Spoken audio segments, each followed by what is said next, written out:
Hello everyone and good evening. My name's Don Arleth and you're watching World News Tonight, coming to you live from Warsaw. NATO's Secretary General pledges allied security guarantees for Ukraine that would involve the United States. Mark Rutte's declaration made in Kyiv comes just a day after U.S. President Donald Trump may have signaled a shift in U.S. policy on Ukraine. We'll have more on that in just a moment, but first, let's take a look at some of the other headlines. Ukraine hits a Druzhba pumping station, halting Russian oil supplies to Hungary and Slovakia. Warsaw pushes for additional sources of revenue as budget deficit soars. And Georgia forces opposition activists to undergo psychiatric evaluation. As NATO Secretary General and Ukraine's president spoke in Kyiv today, air raid sirens blasted in the Ukrainian capital, with Putin launching missiles at the city. But it still remains unclear whether he will meet with President Zelenskyy. We must ensure that Putin never again attempts to attack Ukraine, the NATO chief said, as he called for concrete security guarantees for Ukraine. Kazimierz Wysiak reports. With no peace in sight, Ukraine needs lots of money to keep the country running and defend itself from the Russian onslaught. And this is where the EU comes in. Today, the EU disburses over €4 billion to support Ukraine. This is our commitment not only to Ukraine's recovery, but to its future as a sovereign and democratic country. But money is not the only thing Ukraine hopes to get from its partners. Security guarantees after the future end of fighting would be even better. NATO Secretary General Mark Rutte promised just that in Kyiv on Friday, and according to him, the United States will be involved. We are now working together, Ukraine, the Europeans, the United States, to make sure that the security guarantees are of such a level that Vladimirovich Putin, sitting in Moscow, will never, ever try to attack Ukraine again.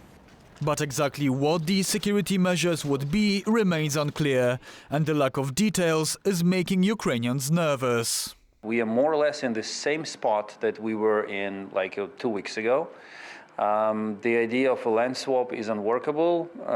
Russia wants to be part of security guarantees for Ukraine, which is unacceptable. Russia refuses to agree to any NATO troops safeguarding a truce. A bilateral meeting between President Zelenskyy and Putin is also looking increasingly unlikely. We're going to see if Putin and Zelenskyy will be working together. That's like oil and vinegar. With Russia's Foreign Minister Sergei Lavrov telling NBC there is no meeting planned. The Russians will try to do something else now to avoid a meeting. The issue is not just a meeting. The issue is that they don't want to end the war. This is Lviv, only a 2-hour drive from Poland. It's as far from the front line in Ukraine as you can get. But even here, civilians aren't safe. These strikes are a constant reminder of Russia's true intention in the war. Putin to be believed? This is just ridiculous. But one person wants to believe, US President Donald Trump. I think he wants to make a deal for me. You understand that, as crazy as it sounds? This conviction may be waning though, especially in the face of another Russian strike hitting a US-owned electronics manufacturer in western Ukraine on Thursday. This really snubs Trump even further. It seems like Trump probably took this personally to a degree, and now we've again seen some of the toughest rhetoric out of Trump. The strike not only shows that the presence of US companies is in no way a security guarantee for Ukraine, it also undermines Trump's reputation as the world's best peace and deal maker. He is motivated by his reputation, his image, and his ego first. If you can play on that psychology and actually say, Donald, they're making a fool of you. Donald, you're looking weak. Then that perhaps is the way to win him round. Following the latest strikes, Trump compared himself on social media to former President Richard Nixon, scolding Russia's Cold War-era leader Nikita Khrushchev. Trump's finger is aimed at President Putin, as if to say, stop playing games. And he's now given him another informal deadline. We will know within 2 weeks whether there will be peace in Ukraine. After that, we will have to maybe take a different tact. This is yet another instance of the US president threatening tougher measures against Russia with no tangible results. And for Ukrainians, the sound of Russian rockets rings much louder than words. For TVP World, I'm Kazimierz Błaszczak. Ukraine strikes back, hitting a critical pumping station on the Druzhba oil pipeline, which continues to be one of the main supply routes for the delivery of Russian oil to Hungary and Slovakia. The attack, which could halt supplies for several days, triggered outrage from Budapest and Bratislava. Our correspondent Alex Cartier is in Kyiv and joins us now. Good evening, Alex. So what do we know about the attack and the two countries' reactions to it? Good evening, Don. Well, as you said, this is the second time in 5 days that the Ukrainian side has targeted the Druzhba pipeline, which sends oil to Hungary and Slovakia. It also sends oil to Kazakhstan. Now, those supplies not affected, but strong condemnation coming out of Budapest. We heard the foreign minister of Hungary saying that this attack threatens the country's energy security and is an attempt to drag Hungary into the war. That comment drew a short, sharp response from Poland's foreign minister. Peter, you have as much solidarity from us as we have from you.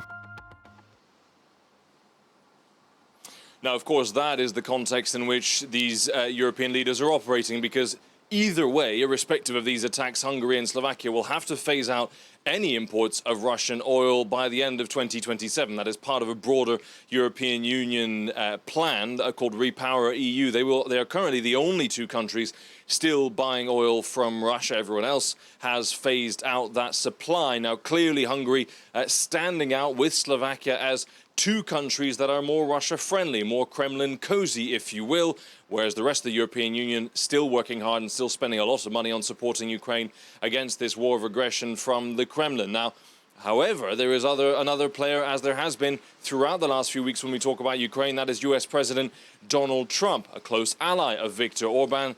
He was asked 5 days ago, when the first strike on this pipeline happened, what he thought of that attack. Victor, I do not like hearing this. I am very angry about it. Tell Slovakia you are my great friend, Donald. Well, as you saw there, a handwritten note from the US president supporting his ally Viktor Orban, so putting the Ukrainians in a bit of a delicate position. Do they keep targeting the infrastructure that Russia uses to fund its invasion of their country, to launch drones and missiles, Don, as you just mentioned it, into this country from western Ukraine, as we heard in Kazimierz Błaszczak's report in the last few moments? Or do they try and appease the US president and stay away from targeting things that may impact Hungary and Slovakia? A delicate balance to strike for the Ukrainian side. We've heard Donald Trump in the last few moments saying about this new strike, he is not happy. So a recap. 5 days ago, they first hit the pipeline. 2 days later, it was up and running again. And now 2 days ago, I should say, and now they've hit it again. It will be interrupting supplies for the next few days. That's according to the Hungarian side. That delicate balance to find for the Ukrainian side, but as far as they're concerned, they will try and keep hitting Russia where it hurts. Don. All right, Alex Cartier reporting there from Kyiv. Thanks for that, and do stay safe. Revealing classified national security plans for political gain, former Polish Defense Minister Mariusz Błaszczak and the current head of the President's National Security Bureau, Sławomir Cenckiewicz, face treason charges for publishing Poland's defense plans that foresaw a defense line at the Vistula River shortly before the 2023 election. Our defense correspondent Zuzanna Jurek reports. Mariusz Błaszczak, former Polish defense minister in the Conservative Law and Justice government, has been indicted for treason. The charge, revealing classified military strategy ahead of the 2023 parliamentary election. The lifting of the confidentiality clause from the strategic planning documents by the Minister of National Defense, Mariusz Błaszczak, has far-reaching consequences that have negatively affected Poland's internal and external security, its political stability, public trust, and Poland's position on the international stage. 3 other individuals have also been named in the indictment. Amongst them, Sławomir Cenckiewicz, recently appointed as the head of the National Security Bureau by Conservative President Karol Nawrocki. They stand accused of revealing classified national defense strategy.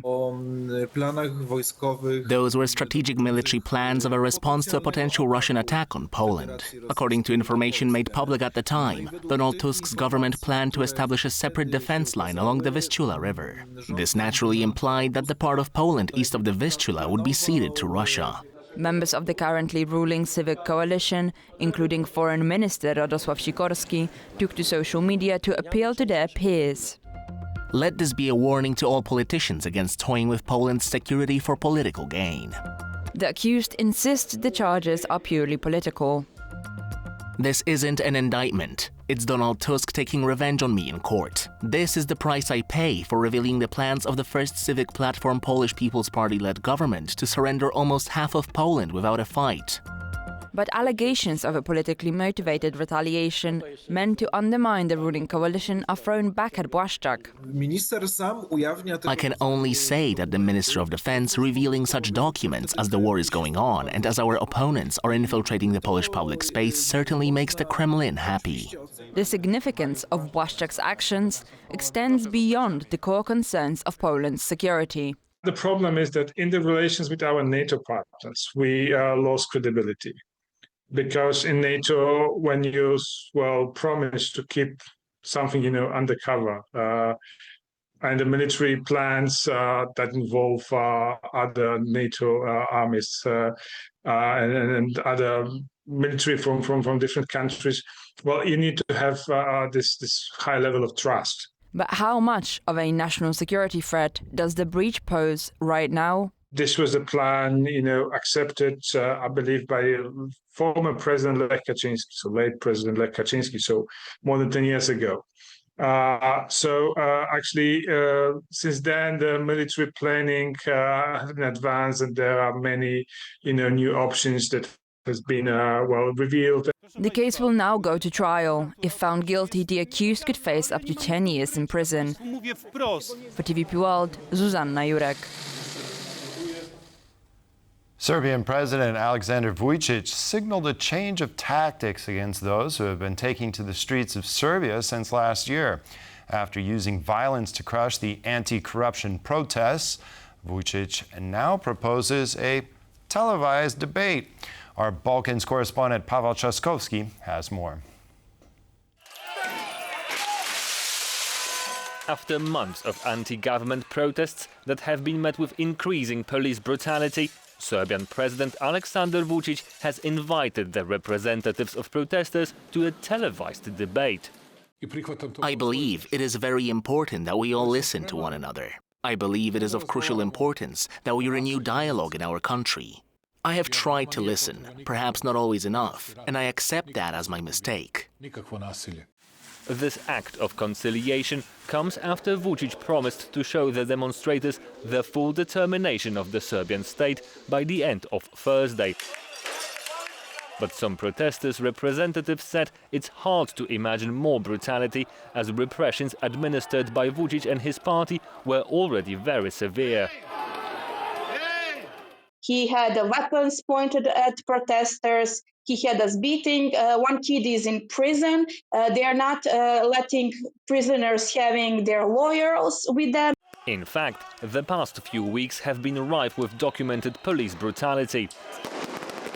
One video shows young men kneeling with their faces against a wall as police officers stand guard. The clip was even aired by a pro-government TV program, with a guest commenting that this is what happens when you break the law.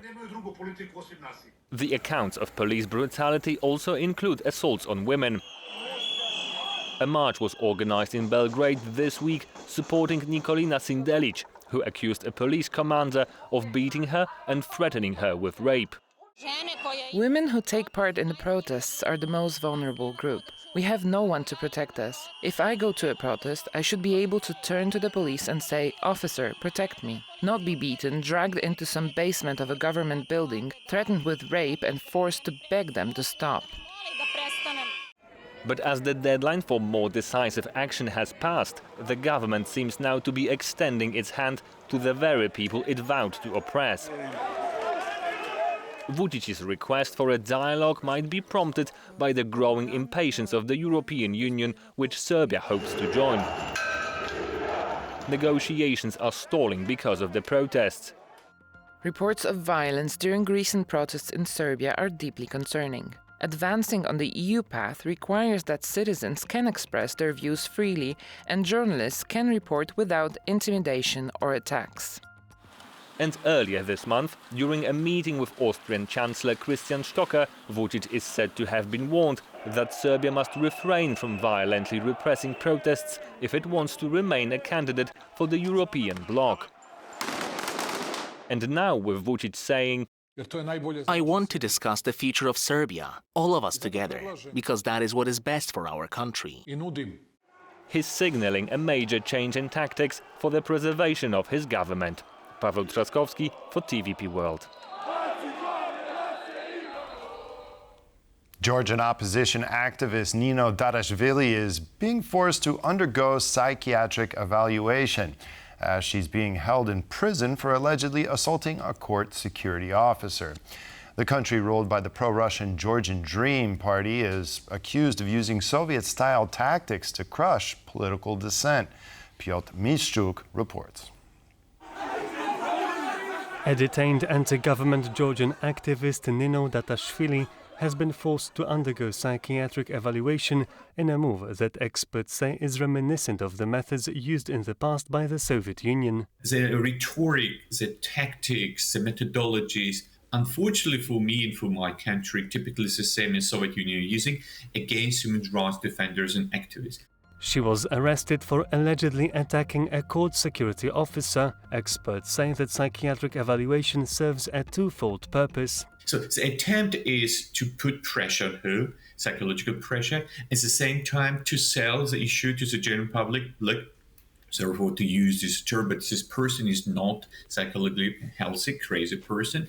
The ruling Georgian Dream Party, which secured a win in the disputed election last October, has been cracking down on demonstrators who continue to protest what they say are anti-democratic and pro-Russian policies. Now that the ruling regime has resorted to using psychiatric evaluation against an activist, they have been met with widespread resistance from nearly 500 mental health professionals in a joint appeal.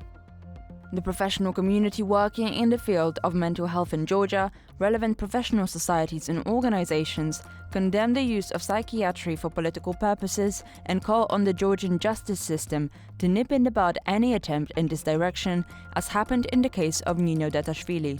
The government has also found themselves under fire from the international community, including the United Nations.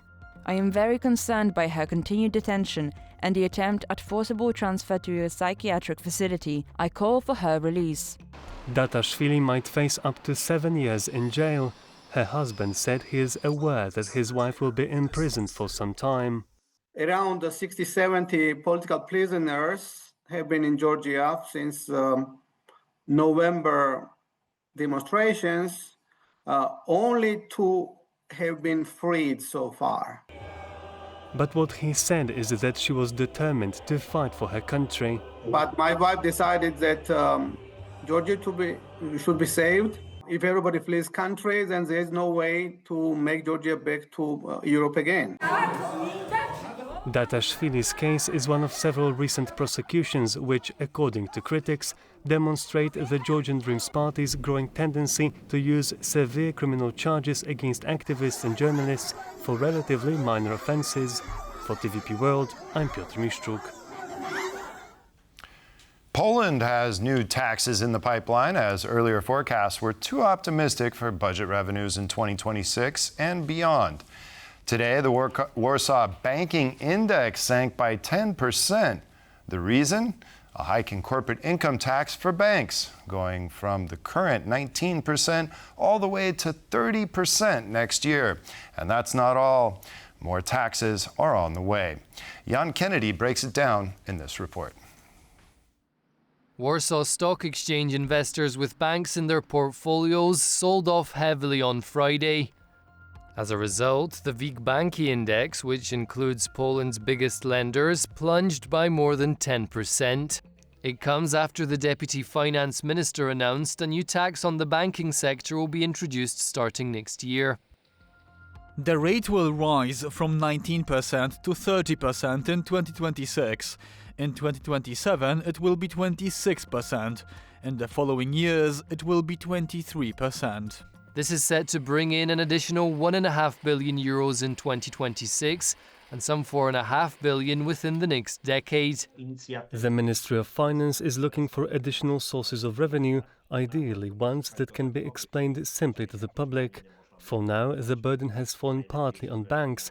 Other sources of revenue under consideration include a 15% hike in alcohol excise next year and a further 10% in 2027. Increases to the sugar tax, introduction of a packaging tax, budget cuts of up to 20% in some ministries in 2026, and a 3% digital tax on big tech companies. These measures are seen as an effort to offset Poland's rising expenditures, particularly in defence. While this level of spending was anticipated, revenue inflows have so far fallen short. The Ministry of Finance was way too much optimistic in their forecasts. So they forecasted higher inflation. They also forecasted quite a strong consumption growth. 20 billion zlotys are now sure to be missing. It is even possible that we see 30 billion zlotys missing at the end of this year. Poland's 2025 budget deficit is rising faster than in the previous years, hitting nearly 37 billion euros in the first 7 months, according to mBank. This leaves only about 30 billion of fiscal space for the rest of the year.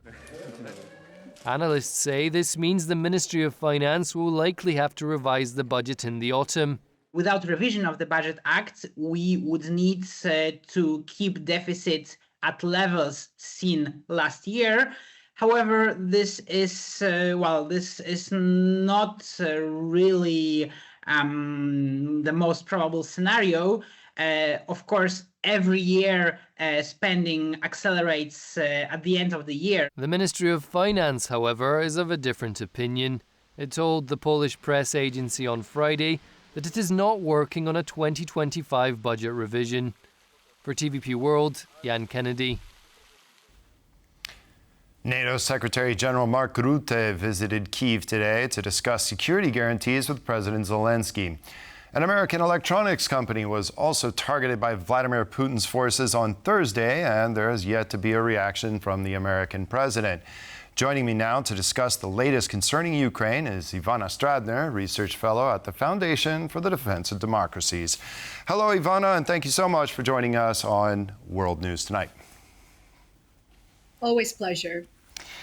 Yes, now we have Mark Rutte visiting Kyiv today. He made a statement about security guarantees potentially involving the United States. But, from what we've heard so far, does this statement really hold any weight? What do you think that Kyiv needs to say at minimum for there to be real security guarantees? I think security guarantees sound wonderful in theory. My concern is the implementation of that, because it might take some time to implement that. And make no mistake, Putin is going to challenge the West while we are implementing that.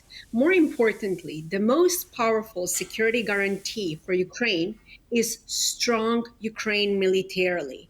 And that's precisely why we should not allow Putin to use that time to reposition his military to strengthen and then to continue with his quest. Having said that, what we really need to do right now is to impose severe sanctions on Russia, including secondary sanctions on all countries that cooperate with Russia, and more importantly, to arm Ukraine. That's the most important security guarantee.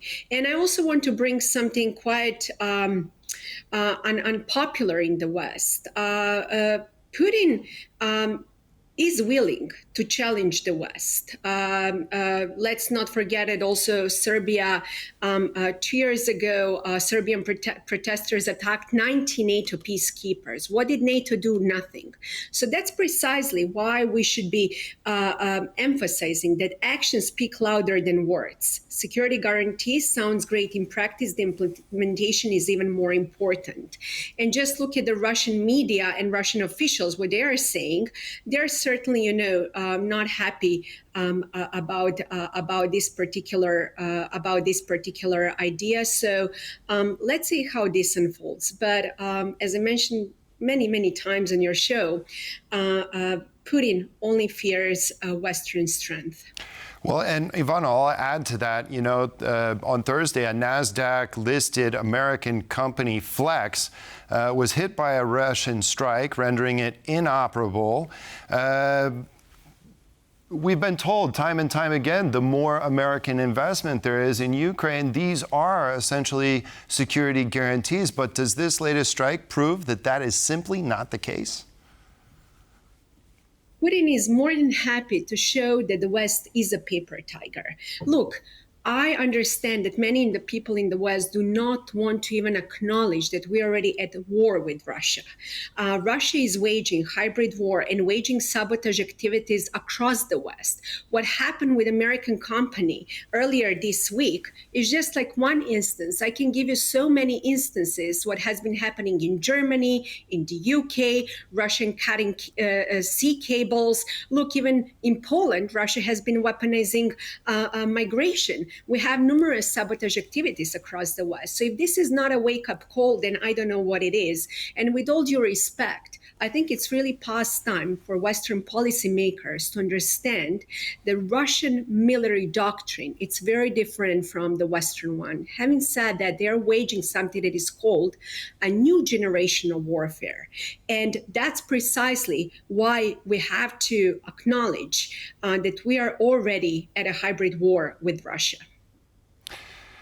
Yes, and then there's the Druzhba pipeline. We have this statement or this post on social media by President Trump saying that the policy of, not allowing Ukraine to go on the offense has been a failed one.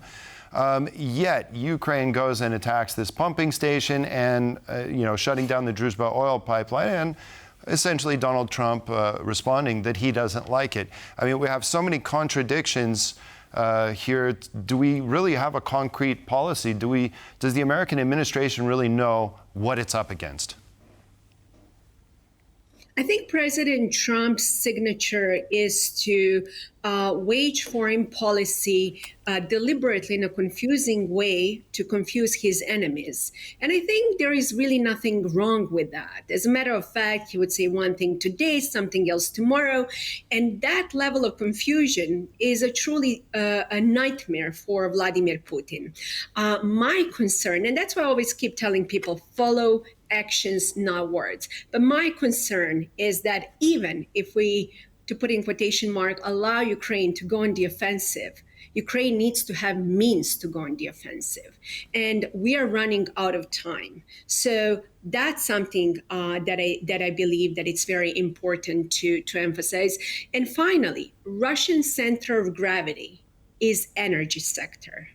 Russia with its allies, without having that support, is a paper tiger. And that's precisely why we should be targeting Russian center of gravity. Well, I certainly hope we see some secondary sanctions, especially on the big clients of Russia. Now, Ukraine is just about to unleash its long-range Flamingo missile with a range of 3,000 kilometers. How do you think this will serve Ukraine's war effort? And when do you think we'll see the first real results? I don't know when we are going to see first results, but the very first thing that long-range missiles are on the horizon is a step in the right direction.